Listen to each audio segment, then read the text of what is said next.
여기 한국은 개발도상국이라 제3국가에 대한 입국 심사가 까다로운 서유럽 같은 국가는 발도 들일 수 없다고 주장하는 여성이 있습니다. 그런데 그녀는 한국인에 대한 유럽인들의 뜻밖의 대우를 보고 이럴 수는 없다며 결국 그 자리에 주저앉고 말았다고 하는데요. 그렇다면 그녀가 대체 어떤 장면을 목격했던 것일까요? 안녕하세요. 제 이름은 나탈리아입니다. 저는 평범한 가정에서 태어나지 않았습니다. 저는 폴란드의 요리 역사를 뒤흔들어 놓은 유명한 요리 가문에서 자랐거든요. 저희 부모님 모두 프랑스의 유명 요리 학교 출신이자 폴란드에서 가장 유명한 레스토랑을 운영하고 계신데요. 저희 부모님의 레스토랑은 유럽 대통령들과 국제 외교관들도 찾을 정도로 상당한 유명세를 치르고 있었죠. 당연히 저는 이러한 부모님의 커리어를 이어받았습니다. 다른 아이들이 크레용으로 성을 그리는 동안 저는 양파를 썰고 피에로기라고 불리는 동유럽식 만두를 손수 굴렸어요. 14살이 되었을 때 저는 이미 유럽 전역의 주니어 대회에서 우승했고 17살이 되었을 때는 도저히 제 나라에서 배울 것이 없는 상태였어요. 사람들은 저를 폴란드 미식의 보석이라고 불렀고 저는 지금껏 저보다 성공적인 커리어를 쌓은 아이들은 본 적도 없었죠. 그렇게 저는 더 큰 꿈을 펼치기 위해 파리 요리학교에 입학하게 됩니다. 세계에서 가장 엘리트 요리학교 중 하나인 곳이었죠. 저는 턱을 높이 들고 그 학교에 들어갔습니다. 물론 그곳은 세계 최고들만 모이는 곳이지만 그 중에서도 최고는 단연 제가 될 거라고 확신했거든요. 하지만 제가 학교에서 그녀를 보게 되었을 때 그간의 제 노력은 전부 부정당하는 느낌을 받았습니다. 심플한 흰색 블라우스를 입은 작은 아시아 소녀, 부드러운 손으로 그녀의 앞치마를 묶고 수줍게 웃으며 말하더군요. 안녕하세요. 저는 민지라고 합니다. 저는 한국에서 왔습니다. 하지만 저는 한국이라는 말을 듣지 못했습니다. 마음속으로 중국이라는 말을 들었습니다. 그 당시에 저에게는 아시아는 모두 중국과 별반 다르지 않을 거라는 막연한 편견이 있었거든요. 그리고 유럽의 학교는 기본적으로 기부 입학 제도가 매우 활성화되어 있고 이러한 제도를 노린 중국인들이 실력도 없으면서 돈으로 입학하는 경우가 많죠. 생각해보세요. 문화랄 것도 없고 지저분한 식재료와 비위생적이고 가난한 모습만이 펼쳐져 있는 중국인데 도대체 어떻게 이들이 그런 환경에서 훌륭한 요리사로 성장할 수가 있겠어요? 아무래도 민지라는 녀석도 분명히 부정한 방법을 사용해 이곳 학교에 입학한 실력 없는 학생이 분명했어요. 그녀의 존재는 제가 했던 모든 연습에 대한 모욕인 것처럼 느껴졌죠. 그래서 저는 그녀가 잘 지내보자며 악수를 건넸을 때도 차갑게 그녀를 무시할 뿐이었어요. 민지는 다소 당황한 듯 손을 거두었지만 저는 여전히 쌀쌀한 눈빛으로 그녀를 노려봤죠. 하지만 이곳 명문 요리학교에서 한국인 민지를 싫어하는 건 저뿐인 것 같았어요. 민지는 다른 학생들과 너무도 잘 어울렸거든요. 저는 그들이 자존심도 없는 녀석들이라고 생각했습니다. 어떻게 개발도상국 출신의 실력도 없는 녀석과 함께 어울릴 수가 있는지 저는 더더욱 민지에 대한 반감이 들기 시작했죠. 그래서 저는 민지의 험담을 하고 다니기 시작했습니다. 너 민지와 함께 어울린다면서? 민지는 기부금으로 이곳 학교에 입학한 것을 모르는 거야? 그걸 알고도 민지와 어울리는 거라면 정말 유감이네. 나는 2주 전에 온라인에서 민지가 일전에 선보였던 레시피를 봤어. 아마 그녀는 그것을 그대로 따라했을 것이 분명해. 처음에는 아무도 응답하지 않았습니다. 하지만 천천히 저는 그 변화를 보았어요. 민지는 점점 함께 다니는 아이들과 어울리지 않더니 이젠 제게 들러붙으며 친한 척을 하기 시작했거든요. 아무래도 이 한국인의 비열한 비밀을 알아차린 다른 학생들은 민지를 멀리한 모양이었고 결국 제 뒷담은 제 역할을 다한 셈이었습니다. 하지만 이상하게도 그때도 민지는 변하지 않더군요. 풀이 죽어있을 거라고 생각했던 민지는 항상 미소를 짓고 겸손하게 고개를 숙이며 누군가가 도움이 필요할 때마다 항상 도움을 주었습니다. 요리 실습 과정에서 루이가 손가락을 베었을 때 민지는 가장 먼저 거즈를 집어들었습니다. 사라가 소스를 너무 많이 낭비해서 부족해지자 민지는 주저없이 자신의 소스를 건넸습니다. 어느 날 제가 아침 비에 흠뻑 젖은 채로 왔을 때 민지는 깨끗한 수건을 건네며 빨리 말리지 않으면 감기에 걸릴 거야 라고 말하더군요. 그녀는 늘 친절하고 우호적이었어요. 제가 민지에게 차갑게 대했음에도 말입니다. 하지만 저는 그것 때문에 그녀를 더욱 싫어했습니다. 오히려 민지에 대한 질투심과 열등감이 들었어요. 저는 수년 동안 제 재능을 갈고 닦았고 폴란드에서 최고였습니다. 하지만 여기에는 제가 겁줄 수도 없고 수치심을 줄 수도 없고 깨뜨릴 수도 없는 사람이 있었습니다. 무엇보다도 민지는 자신이 이기고 있다는 사실조차 모르고 있었죠. 민지는 결코 제게 반격하지 않았고 자신을 변호하지도 않았거든요. 저는 민지가 미소를 짓거나 말없이 다른 사람들을 도와주는 모습을 볼 때마다 가슴에 이상한 느낌이 들었습니다. 단순히 분노뿐만 아니라 다른 무언가, 수치심에 더 가까운 무언가의 감정을 느꼈죠. 하지만 저는 아직 그런 감정에 직면할 준비가 되어 있지 않았습니다. 그래서 더 속삭였습니다. 제가 직접 민지가 감추고 있는 추악한 진짜 모습을 드러내게 할 것이고 그녀를 완전히 산산조각 내겠다고 말입니다. 그래서 저는 그때부터 그녀의 친한 척을 받아들였습니다.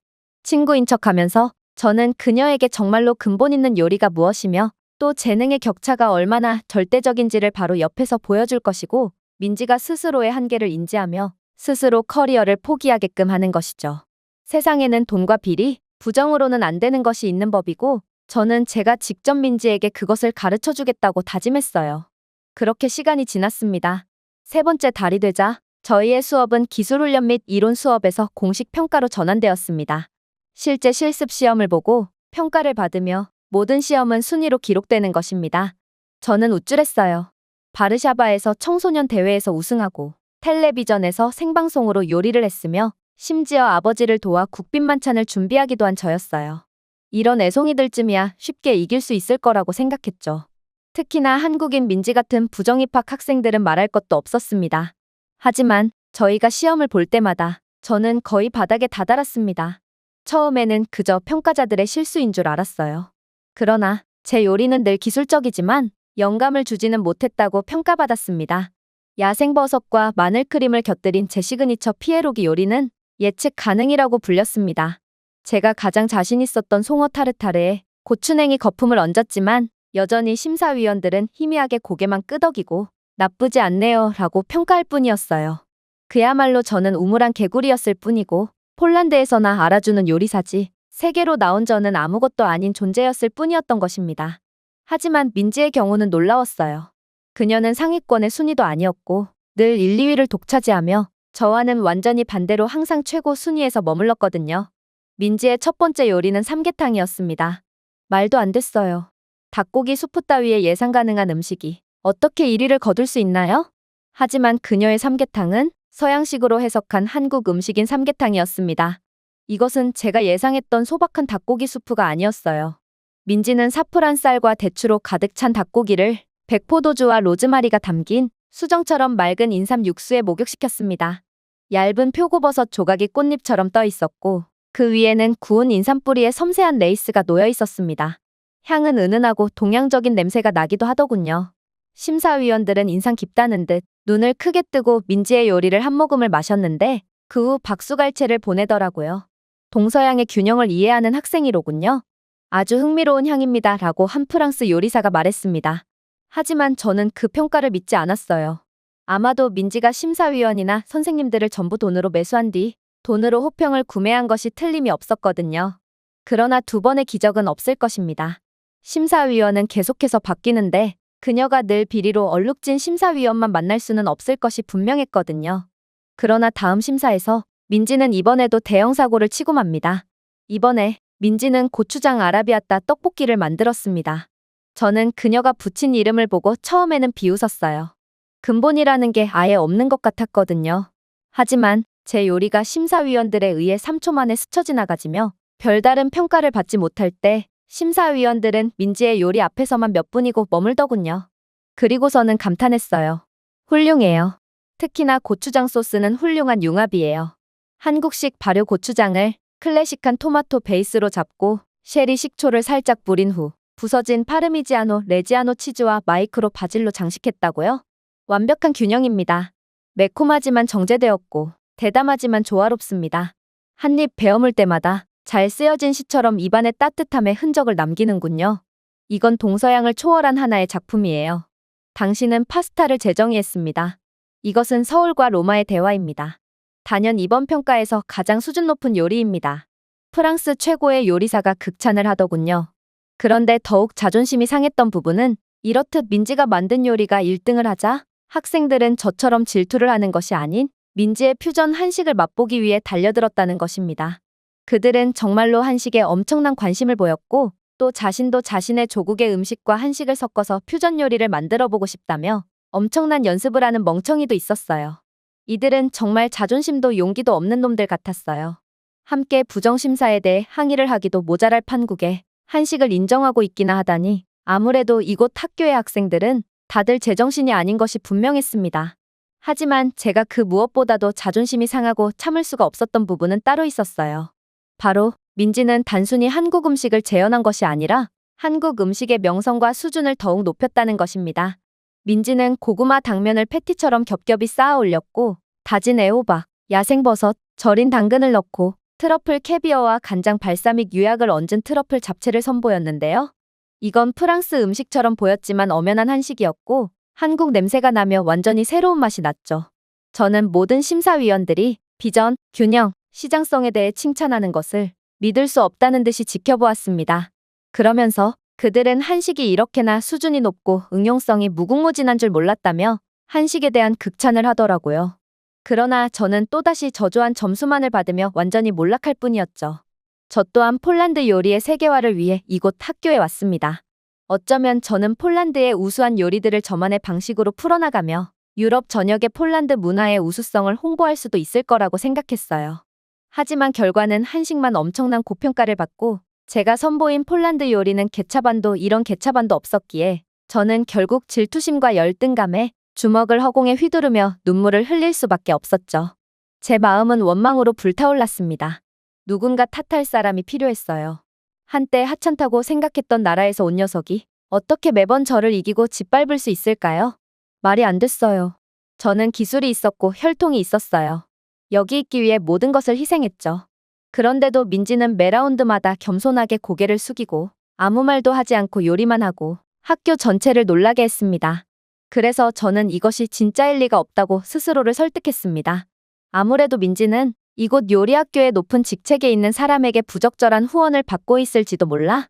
언젠가는 반드시 이 한국인 녀석을 박살내고 말겠어. 그리고 놀랍게도 기회는 얼마 지나지 않아 찾아오게 되었습니다. 학교에서 저희가 요리 현장 실습 평가를 위해 이탈리아로 떠난다고 발표했을 때 저는 흥분해서 거의 울 뻔했습니다. 단순한 희망이 아니라 논리적인 이유에서 비롯된 것이었습니다. 이탈리아, 특히 이탈리아의 공항은 명성이 높았습니다. 엄격한 출입국 절차와 극악의 불친절한 태도를 가진 국경 요원들로 말이죠. 그리고 소위 개발도상국 출신이라면 이곳에서 지옥 같은 경험을 하게 되겠죠. 솔직히 폴란드 여권도 이탈리아에서는 제대로 된 대우를 받지 못합니다. 하지만 제가 한국인과 다른 점은 저는 여전히 유럽인이라는 것입니다. 그러나 민지는 힘이 약한 국가에서 온 탓에 모진 대우만을 받고 쫓겨나게 되겠죠. 특히나 이번 이탈리아에서의 평가는 배점이 상당히 높았기에 저는 이번 평가에서 그간의 최악의 성적을 만회할 수도 있을 거라고 생각했어요. 저희 학교는 성적 미달자에 대해 퇴학 조치를 시행하고 있는데 저는 지금 퇴학의 문턱까지 와 있는 상황이거든요. 폴란드의 자존심인 제가 이곳 요리학교에서 퇴학을 당하기라도 한다면 저는 부모님 얼굴에 먹칠을 하는 것을 넘어 폴란드의 수치가 되는 거예요. 하지만 저는 이번 평가에서 만회할 기회가 생겼고 오랜만에 뛸 듯이 기쁜 감정을 가질 수 있었습니다. 그리고 짐을 싸는 민지를 보며 저는 겉으로는 친절한 미소를 보냈지만 속으로는 그녀를 비웃고 있었어요. 그리고 상상했죠. 돌 같은 얼굴의 이탈리아 국경요원이 경멸의 눈초리로 한국 여권을 뒤척이며 빠른 질문으로 민지를 괴롭히고 결국 추가 검사를 위해 옆방으로 에스코트한 후 차갑게 고개를 저으며 거부하는 장면이었습니다. 어쩔 수 없이 뒤를 돌아보는 민지의 얼굴과 반 전체 앞에서 굴욕을 당하는 그녀의 모습을 상상했어요. 그때 저는 도장이 찍힌 여권을 들고 고개를 높이 들며 그녀를 지나치는 것입니다. 민지, 어쩌겠어? 내 조국은 유럽에 속하지 않는걸? 그렇게 저희는 비행기에 탑승합니다. 민지는 비행기의 제 옆좌석에 앉았습니다. 그녀는 조용히 흥분한 채 창밖을 바라보더니 제 쪽으로 돌아서서 미소를 지었습니다. 나는 이탈리아에 가본 적이 없어. 라고 그녀는 말했습니다. 알아. 저는 비열한 미소를 감추며 중얼거렸습니다. 지금이라도 자둬야 할 거야. 어쩌면 매우 고된 여행이 될 거거든. 민지는 대체 무슨 소리를 하냐는 듯 저를 쳐다보다가 그렇게 고개를 끄덕이곤 잠을 청했습니다. 그리고 저는 팔짱을 끼고 앉아 민지가 무너지는 환상을 즐기고 있었죠. 그렇게 저희는 이탈리아에 무사히 도착했습니다. 출입국 심사대줄은 카운터 쪽으로 천천히 기울어졌습니다. 저는 학교 친구들이 하나씩 지나가는 모습을 지켜보았습니다. 국경요원들은 그들을 거의 쳐다보지 않았습니다. 그들은 거의 다 유럽 선진국 출신이었거든요. 그리고 민지 차례가 되었습니다. 숨을 참았습니다. 신경 때문이 아니라 기대 때문에 심장이 두근거렸습니다. 민지는 일전에 서유럽 선진국 출신의 학생들과는 다른 국적을 가졌거든요. 민지는 앞으로 나서서 여권을 건네주었습니다. 도대체 무슨 자신감인지 그녀의 눈빛에는 조금의 떨림이나 긴장도 없더군요. 하지만 이상한 일이 일어나기 시작했어요. 공항 요원은 서유럽 여권을 가진 학생들처럼 민지를 3초 만에 통과시켜 주었을 뿐만 아니라 심지어 그녀에겐 환영한다는 말을 하며 미소를 지어주기까지 했거든요. 저는 눈을 깜빡였습니다. 아니요, 그럴 리가 없었어요. 그녀에 대한 질문이 왜 없는 건가요? 심지어 그렇게나 깐깐하다던 이탈리아 공항 직원이 무표정이 아닌 미소를 지어준다고요? 민지는 제가 마음속에 지은 가상의 극장 전체가 방금 불에 탔다는 사실을 전혀 모른 채 문 너머에서 저를 기다리기 위해 돌아섰습니다. 저는 멍하니 앞으로 나섰습니다. 그러나 저는 남 걱정할 때가 아니었죠. 폴란드는 분명 유럽이긴 하지만 서유럽 선진국이 아니었거든요. 여권? 요원이 화를 냈습니다. 저는 떨리는 손으로 여권을 건넸습니다. 그리고 요원은 제 여권을 보더니 방금 전에 온화한 미소는 온데간데 없이 눈썹을 찡그렸어요. 방문 목적은? 그가 요구했습니다.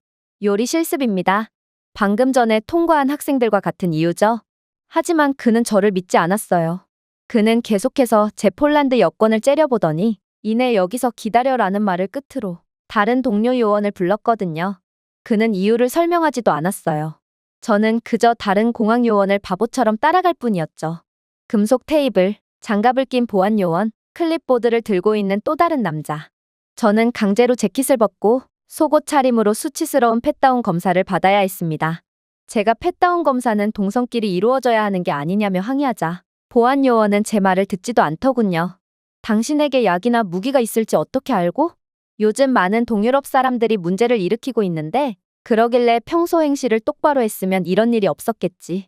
그들은 제 여행 가방을 열고 속옷을 뒤지고 제 프랑스 요리책을 폭발물처럼 뒤집었습니다. 귀가 붉게 타올랐고 손이 떨렸습니다. 울고 싶었지만 가까스로 수치심과 모멸감을 참았어요. 대신 저는 속사포처럼 불만을 쏟아내기 시작했죠. 이해가 안 돼요. 저는 답답한 목소리로 목소리를 떨며 중얼거렸습니다. 제 앞에 있던 여자, 그 아이는 한국에서 왔어요.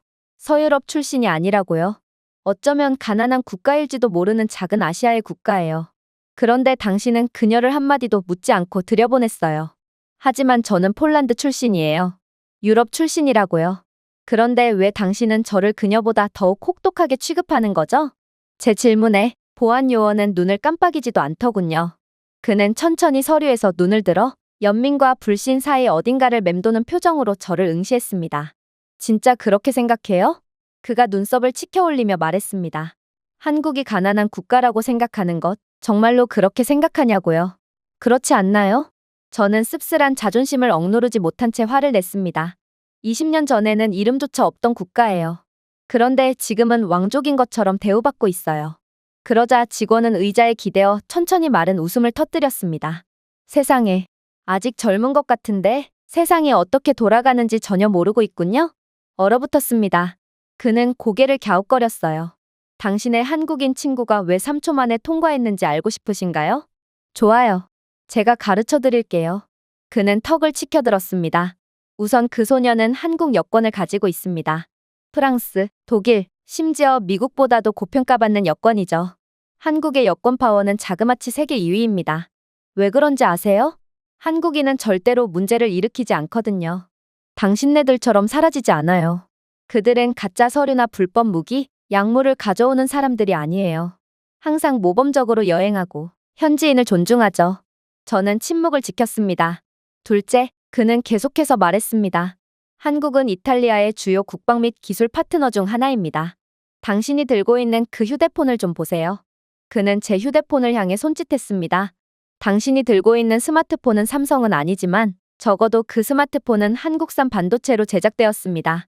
한국이 없었다면 당신은 제대로 된 성능의 스마트폰을 사용하지도 못했다는 이야기죠. 물론 당신의 부모님의 차량은 현대나 기아 자동차가 아닐 수도 있어요.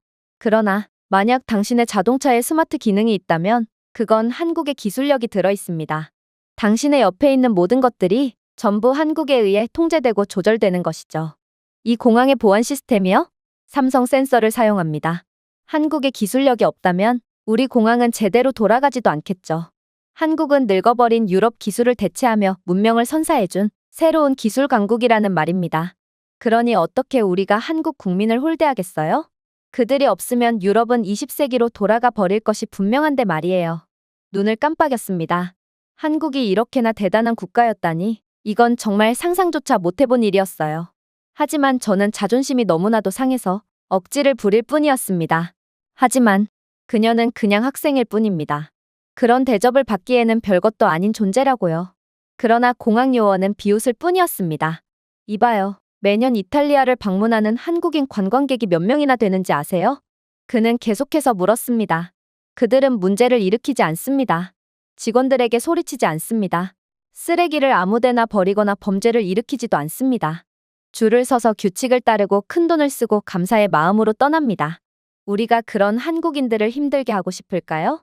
열 손가락 안에 꼽히는 세계적인 경제대국 출신의 사람들을요? 그들이 없으면 이탈리아의 관광산업과 명품산업은 붕괴되고 맙니다.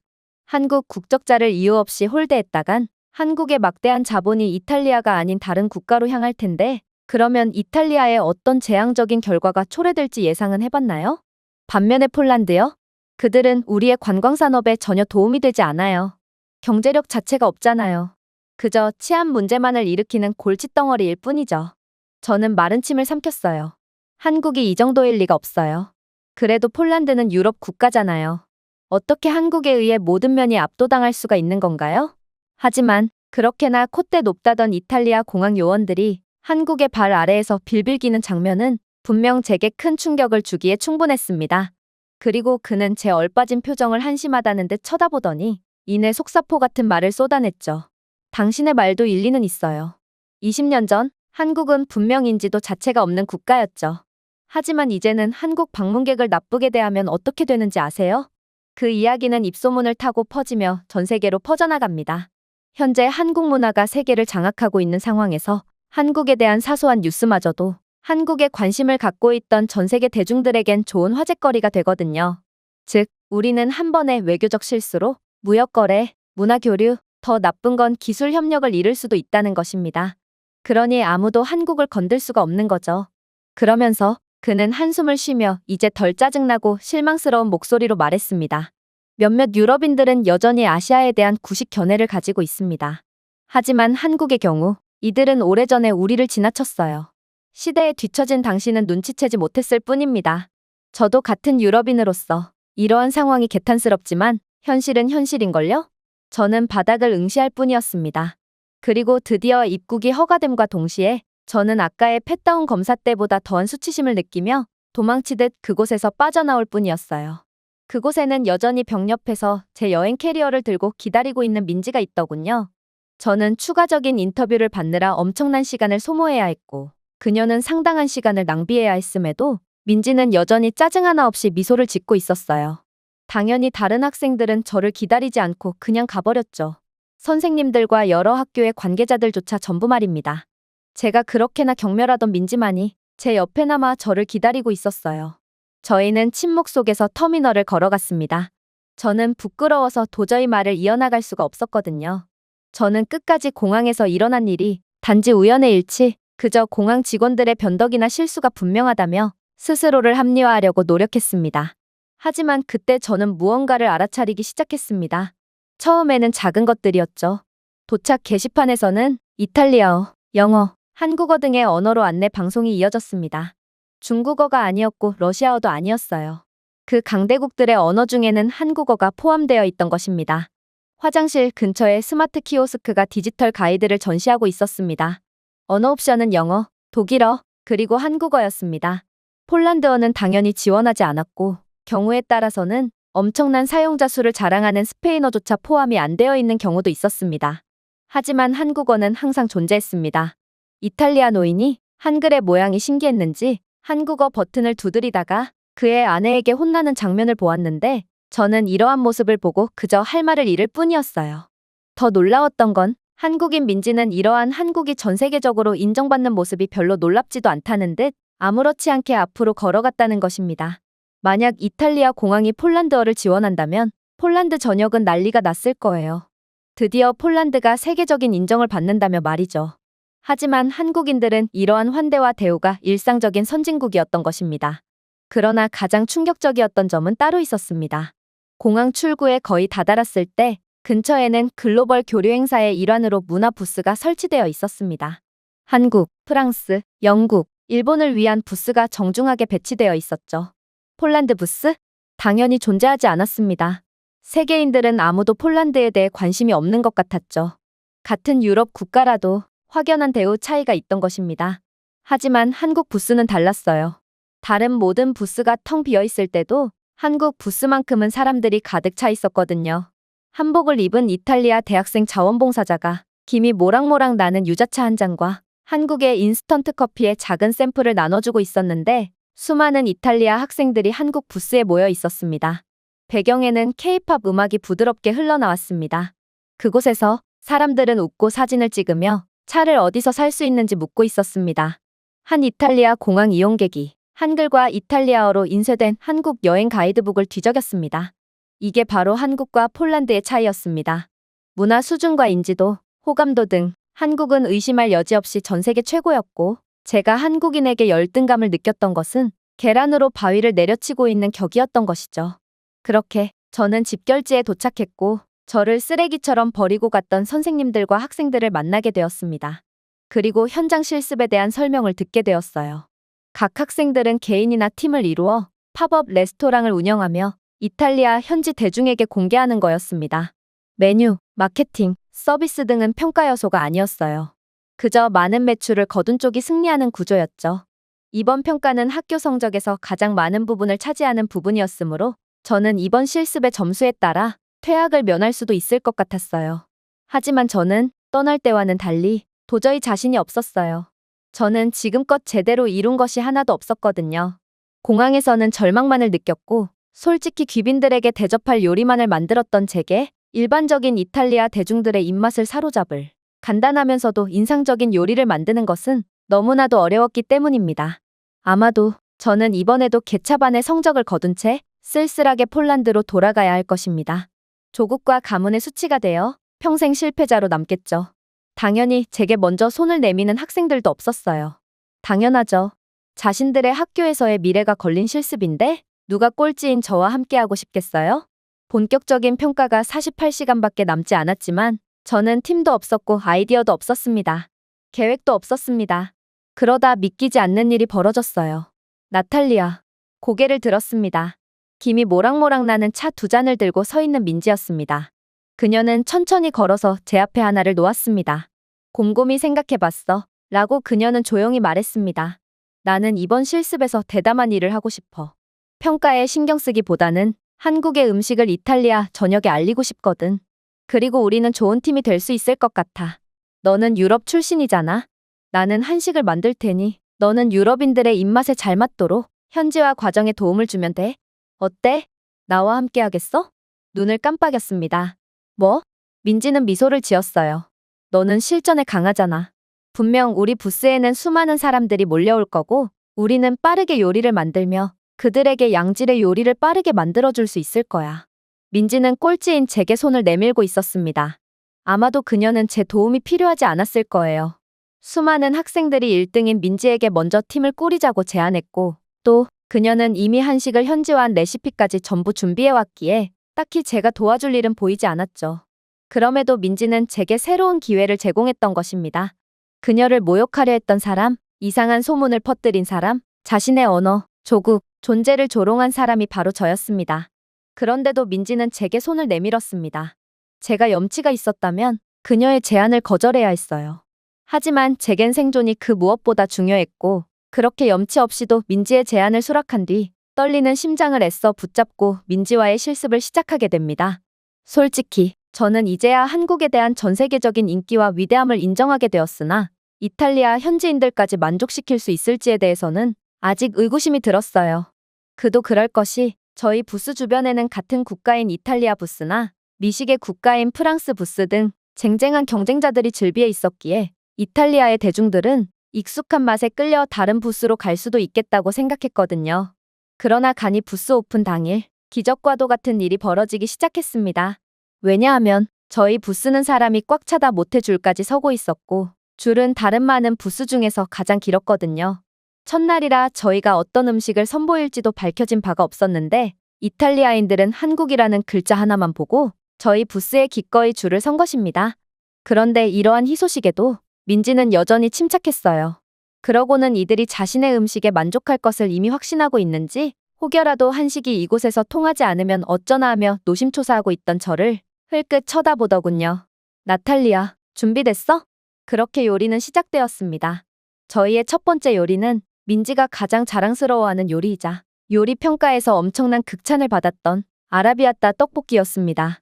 바삭한 껍질과 쫄깃한 속을 위해 팬으로 구운 수제 한국떡은 이탈리아의 사랑받는 아라비아따와 함께 한국의 고추장을 결합한 소스로 차려졌습니다. 매콤하고 달콤하며 톡 쏘는 대담한 맛에 마늘 오일을 겹겹이 바르고 신선한 바질 쉬폴레이드와 파르미지아노 레지아노 치즈를 얹었습니다. 그리고 이 떡볶이는 특히나 여성들 그리고 10대 청소년들에게 엄청난 인기를 끌었죠. 떡볶이는 개시 30분 만에 전부 팔려나갔을 정도니 이건 이탈리아인들의 입맛에 맞춤화가 되었냐 안 되었냐를 따지는 것조차 무의미했습니다. 이탈리아인들은 한국인들보다 떡볶이를 좋아했거든요. 그 다음 선보인 음식은 바로 떡갈비 파닌이었습니다. 한국에서 사랑받는 다진 갈비 패티인 떡갈비와 이탈리아인들이 가장 좋아하는 구운 샌드위치의 융합이었어요. 소스는 역시 고추장 베이스였습니다. 고추장 아이올리의 양파, 구운 가지를 떡갈비와 함께 치아바타에 끼워 넣은 떡갈비 파니니는 휴대성도 간편하여 엄청난 인기를 끌었죠. 저는 정말 감탄을 할 수밖에 없었어요. 도대체 민지는 얼마나 음식에 대한 이해도가 높으면 동서양을 완벽하게 아우르는 요리를 선보일 수 있단 말인가요? 또한 저는 한식에 무궁무진하게 응용되는 융통성에 다시 한번 감탄할 따름이었어요. 폴란드 요리는 이렇듯 다른 나라의 요리와 절대로 조화를 이룰 수 없을 것 같았거든요. 특히나 한식은 맛과 더불어 건강까지 완벽하게 챙기는 요리였기에 저는 감히 이런 나라를 얕잡아 본 과거의 제가 떠올라 얼굴을 붉힐 뿐이었습니다. 그 다음 요리는 바로 불고기 피아디나였어요. 민지의 이탈리아 길거리 음식에 대한 천재적인 이해도를 엿볼 수 있는 요리였죠. 그녀는 달콤한 간장 양념 불고기를 얇게 썰어 바삭한 피아디나 플랫브레드에 아르골라, 참깨 아이올리, 다진 절인 무와 함께 겹겹이 쌓아 올렸습니다. 이탈리아 사람들은 전형적인 맛이 날 것이라고 생각하며 깨물었지만 그들은 한 입을 베어 물자마자 자신은 한식을 먹고 있다는 것을 깨달았죠. 그만큼 불고기는 조화를 잘 이루면서도 강력한 존재감을 과시하는 음식이었어요. 피아디나 재료가 떨어지자 민지는 불고기 피아디나를 불고기 피자로 메뉴를 바꿔버렸어요. 물론 이탈리아인들은 민지의 한국식 불고기 피자를 피자로 인정하지 않았지만 그들은 오히려 불고기 피자를 기존의 피자보다 더욱 높이 평가하며 불고기 피자는 틀림없는 한식이라며 너스레를 떨었죠. 정말로 저는 민지의 요리 솜씨나 창의적인 아이디어도 존경스러웠지만 한국 요리의 과학적인 부분과 응용성에 다시 한번 감탄했어요. 한국 요리는 전통을 존중하지만 혁신을 두려워하지는 않았고 이건 한국인들 자체를 보는 듯했습니다.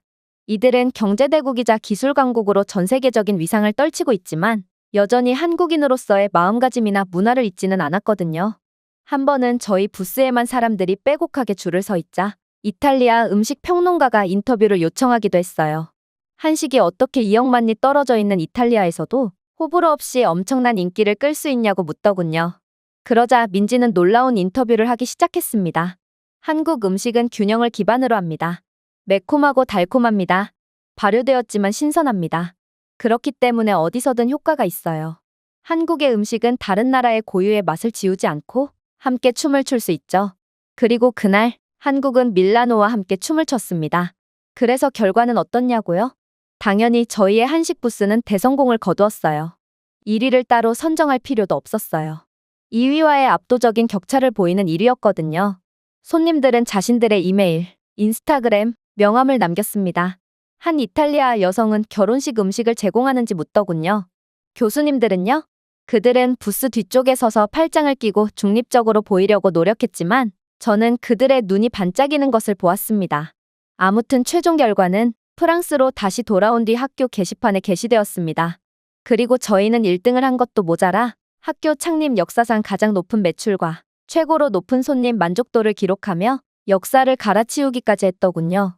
그리고 이젠 모두가 한식을 수준 높은 요리라고 인정하는 만큼 학교 측은 다음 학기부터 한식에 대한 전문적인 강의를 신설하겠다는 공지까지 내렸습니다. 그야말로 한식은 현재 전성기를 맞이하여 전 세계를 주름잡고 있는 것이죠. 아무튼 저는 믿기지가 않는다는 표정을 지으며 게시판을 계속해서 쳐다볼 뿐이었어요. 꼴찌만을 거듭하던 제가 게시판에 당당히 이름을 올리다니요. 저는 이제 안전해졌습니다. 퇴학을 당해 패배자로 남는 일 따위는 없어진 셈이었어요. 하지만 이상하게도 제 안에서 다른 무언가가 피어나기 시작했고 제 안도감은 이내 혼란으로 바뀌었습니다. 너무 오랫동안 무시했던 질문이었죠. 왜 민지가 저를 선택했을까요? 그리고 그날 오후 복도를 지나가던 중 자판기 밖에서 2명의 프랑스 학생이 대화를 나누는 소리가 들렸습니다. 민지가 인정을 받아서 정말 기뻐. 그녀는 그러한 인정을 충분히 받을 만한 녀석이거든. 이라고 한 학생이 말했습니다. 확실히 민지는 모든 것을 받을 자격이 있어. 라고 다른 학생이 말했습니다. 특히 폴란드 소녀에게 그렇게나 인내심을 가지는 것을 좀 봐. 그 오만하고 기분 나쁜 녀석 말이야. 그녀의 이름이 뭐였더라? 나탈리아였던가? 매일 꼴찌를 면치 못하던 열등생 말이야. 맞아. 나탈리아는 정말 끔찍한 녀석이지. 말하고 싶지 않았지만 나탈리아는 항상 사람들을 험담하고 자신이 마치 우월하다는 듯 행동하곤 해. 그러니까 아무도 그녀와 함께 있고 싶어 하지 않는 거야. 얼어붙었습니다. 그들은 민지가 배제된 것에 대해 이야기하지 않았습니다. 그들은 저에 대해 이야기하고 있었습니다. 그리고 저는 모든 사건의 전말을 이해하게 되었죠. 저는 제 험담으로 인해 민지가 따돌림을 당하게 되었고 그렇게 오갈 데 없는 그녀였기에 제 곁으로 온 줄 알았습니다. 하지만 사실 모두가 그녀를 사랑했습니다. 그리고 그들이 피한 사람은 바로 저였습니다. 제가 오만하고 남의 험담을 하는 사람이었기 때문이었습니다. 저는 아무런 증거도 없이 민지를 가짜와 사기꾼으로 낙인 찍었고 그동안 민지는 늘 존경을 받고 사랑을 받고 있던 것이죠. 즉 따돌림을 당하는 사람은 민지가 아닌 저였던 것입니다. 더 놀라웠던 건 그럼에도 여전히 민지는 저를 선택했다는 것입니다. 혼자인 저를 보고 기꺼이 손을 내밀었던 것이죠. 또한 충분히 혼자서 부스를 운영해도 되었음에도 민지는 저를 끝까지 버리지 않고 제 손을 잡아주었습니다. 그렇게 저는 오열을 하며 그 자리에서 무릎을 꿇었습니다. 그리고 민지를 곧장 찾아가 무릎을 꿇고 미안하다고 빌었죠. 그리고 그렇게 저는 민지에 대해서 더욱 알게 되었습니다. 내가 왜 너를 도와줬냐고? 그건 나 또한 아무도 나를 도와주지 않았던 경험을 해봤기 때문이야. 10년 전만 해도 한국은 유럽에서 그다지 유명한 국가가 아니었어. 그래서 나는 동양인이라는 이유만으로 늘 차별을 받았고 또 내 실력을 제대로 인정받지 못했지. 그리고 그때 나는 내가 다른 사람들에게 꼭 필요한 사람이 되리라고 나 스스로와 약속했어. 그리고 내 눈에서 내 과거의 모습을 보았지. 도움이 필요하고 외로운 그 눈빛 말이야. 그녀의 답변에 저는 무너져 내렸습니다. 제 안에 품고 있던 모든 증오, 자부심, 그리고 독이 비를 맞으며 종이 집처럼 무너졌습니다. 한국은 차원이 다른 나라였습니다. 문화, 사람들의 수준, 경제력, 기술력 등 모든 면에서 말입니다. 그리고 가장 중요한 건 한국은 매우 강력한 국가임에도 약자를 품어줄 수 있는 대인배적인 나라였습니다. 제가 준비해온 내용은 여기까지입니다. 끝까지 시청해주셔서 진심으로 감사드리며 여러분들의 구독과 좋아요, 알림 설정은 영상 제작에 큰 힘이 됩니다. 이상 세모튜브였습니다.